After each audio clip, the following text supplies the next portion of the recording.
All right, the question is, does the smell of alcohol, the odor of alcohol coming from a motor vehicle, does that give you enough to search that vehicle under motor vehicle exception? My name is Anthony Bandiero. I'm an attorney and senior legal instructor for Blue to Gold Law Enforcement Training, bringing another roadside chat. Just got done speaking at the NAFTA conference, the National Association of Field Training Officers.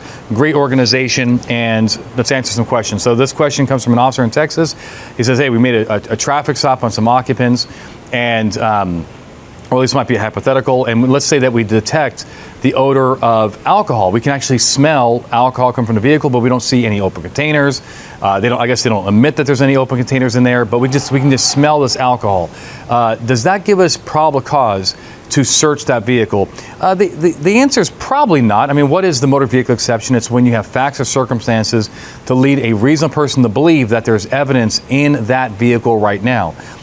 Smelling alcohol is probably not enough. In other words, let's look at it this way. The way I solve these motor vehicle search cases, I say, all right, what if you wrote a warrant, okay? I know you don't need a warrant in Texas for motor vehicle searches. All you need is probable cause. But let's say you took the time to write a search warrant.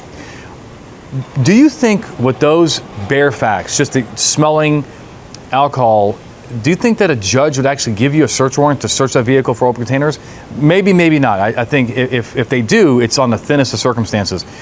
It's just like marijuana, right? If you can say, Your Honor, there has been marijuana in this car in the past, does that really give you probable cause to search a vehicle? Probably not. But when you start saying, hey, I smell the odor of raw marijuana, they tell me they are users, or they have a drug history, the way that they're acting, their abnormal nervousness and so forth, now we start building up more facts, and that actually helps with the answer. Going back to here, I mean, I guess if without any more facts, the person one of the people in the car could have drank alcohol in the past, and you can smell it from them. And that's the problem with this, is that have you ruled that out? If you got the people out of the car, which you know that you can do, and you don't smell any alcohol on them, and you can still smell the odor of there is alcohol in this car, well, now I think you likely have it. Now, the cop says, what if they're minors? I still think we are still fundamentally with the same issue is, do you think that there's alcohol in this car now, or is there something in the past, right?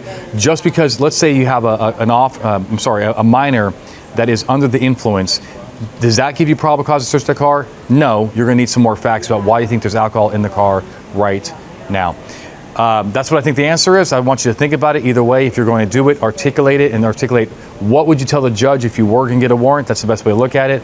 If you like what we're doing here, like, subscribe, you share with your friends, and until next time, my friends, stay safe.